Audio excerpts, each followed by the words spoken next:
We were talking in the squad, so social, cultural, unity, diversity. So we were talking about how do we keep this moving? And so we wanted to do a cultural corner. So we're going to take like 5 minutes or so, and we want to hear from different people about your culture, and how did you get that working in the kingdom? Because that's two different things, and it's challenging. And so we want to hear about that. And so I'm going to step up first to talk a little bit about culture because it's deep, because your culture defines kind of how you see things based on where you grew up, family, all this stuff makes a difference. And so for me, it was like deep because I'm a native New Yorker. And when I say native New Yorker, I'm not talking about Buffalo and Syracuse and that stuff. I'm talking about New York City, New Yorker. The 5 boroughs, there are 5 boroughs: Manhattan, Bronx, Brooklyn, Queens, and the forgotten child, Staten Island. So I'm that New Yorker, right? So I'm that New Yorker, and that New Yorker has a family from Barbados. So I've got that Caribbean thing going, which is why I'm a Brooklyn, New Yorker, the Brooklyn, New York. Superman is only scared of 2 things: kryptonite and a Brooklynite. That's it. 2 things he won't mess with. So I'm that kind of New Yorker. And so when I grew up in New York, I'm totally into materialism. That's how I grew up. And so like I'm running this city, and that's my whole plan. We're going to run this town, right? So I'm a DJ at night. I'm working for a Fortune 500 company. I'm working with the CEO. I've got this office. It's got this beautiful view of Manhattan. And I'm like, yeah, this is what I was meant for. And then I meet Jesus. And so what happens then is, okay, things got to change. And so now I'm looking out that window instead of thinking about, okay, how do I run this town? It's not, how is Jesus going to run this town? How do we figure this out? And so now instead of meeting with executives at lunch, I got a Bible talk going on. I'm like reserving conference rooms in the building. I got disciples coming in from outside, and they're like, who are these people? And we got a Bible talk going on, and it's different. It's different. Because how I saw New York and what my goal was going to be changed. And it was just like, so how did this all fit? See, but I'm still a New Yorker. And so time goes on, and brothers come to me and they say, hey, you know what? What we'd like you to do is move into a brother's household. We think you could help stabilize that thing. You'd be great over there. And I'm like, okay, new disciple, do anything, go anywhere for God. Brother's household, I'm on my way. What is a brother's household? What is that? I don't know nothing about that.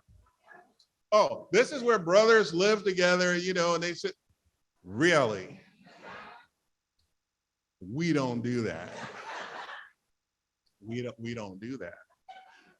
No, but it'll be great. And so, okay, brother's household. Never lived with anybody besides family in my life. Living with brothers now. But it was cool because God is moving me along slowly because these are all Black brothers from New York, shared experiences. We're good. Got to move to another brother's household. All right, so I got over the shock of living with brothers. Now I got to go to another brother's household. This brother's household got some Latin brothers in it. Never lived with Latin brothers before. God's bringing me along slowly, but I'm cool with Latin brothers because look, I grew up New Yorker, right? So I'm dancing to like Eddie Palmieri. I'm listening to Willie Colon, you know what I mean? So it's not foreign. It's not foreign. I get it. Brother came to me. He says, look, I want you to try this, some Maduro. I'm like, what? He's like, well, yeah, it's fried sweet plantain. It's kind of like a banana. I said, look, if I want a banana, I'll eat a banana. I'm not frying my bananas. I would not eat it. I said, get it away from me. I'm not eating no banana that's going black and you got to fry to make it look good. Now, of course, I will fight you for sweet plantain. I will literally fight you for sweet plantain. All right, so God has still moved me along. I got to move to another brother's household now. Literally, I moved so many times, I don't even tell people about it because it was just like, where do you live? Look, don't worry about that. It's now another brother's household. Now there's some white guys in this brother's household. They're not from New York. They're from Ohio, Nebraska, Tennessee. And I'm like, Lord, I barely talk to white people. I'm living with white people. And my roommate in the room is a white guy. It was challenging. My view, I couldn't even talk to my friends about it. They like, this was like incomprehensible. Only God does this. But I had to like get through this lens of this New Yorker, right? And so it wasn't, God was not done at that point, right? So, okay, he's bringing me along, brothers from Brooklyn, Latin guys, white guys from somewhere else, and now, but I'm still in New York, so it's all good. I kind of get it, but God's not done. I fall in love. She's in New Jersey. Now, as a New Yorker, there was a cover on New York Magazine where it was like New York City, and then it shows the Hudson River, and then everything outside of that is just flat. Doesn't matter.